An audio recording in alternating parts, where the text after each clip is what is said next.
મહાનગરપાલિકા દ્વારા વેરામાં 100% વ્યાજની માફીની યોજનાને લઈને મોટી સંખ્યામાં લોકો વેરો ભરવા પહોંચ્યા હતા.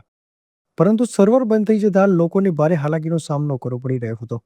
ઘણા નાગરિકોએ પૈસા ચૂકવી દીધા છતાં રસીદ ન મળી હતી, જેના કારણે કલાકો સુધી રાહ જોવી પડી રહી હતી.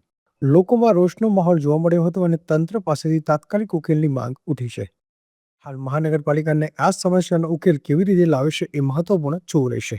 Bureau report, Jamnagar. હેલો, મારું નામ નટવરલાલ ભગવાનજી જોશી છે. હું હવાઈ ચોક વિસ્તારમાં શ્રીજી એપાર્ટમેન્ટમાં રહું છું. મારા હાઉસ ટેક્સના બિલ ભરવા માટે આજે રામનવમને દિવસે પણ ઓફિસ ચાલુ છે એવી ખબર પડતા હું આવ્યો છું. બિલ પૈસા ભરી દીધા છે, પણ પૈસાની પહોંચ મેળવવા માટે થઈને 1.5 કલાકથી આ ઊભો છું. એમ જવાબ મળે છે કે સર્વર બંધ છે. તો મારે એક તો હું સિનિયર સિટીઝન છું, અત્યારે 76 વર્ષની મારી ઉંમર છે. હું જીજી હોસ્પિટલની અંદર એડમિનિસ્ટ્રેટિવ ઓફિસર હતો, છતાં પણ હું લાઇનમાં ઊભો છું. ભાઈ, આ પરિસ્થિતિ છે.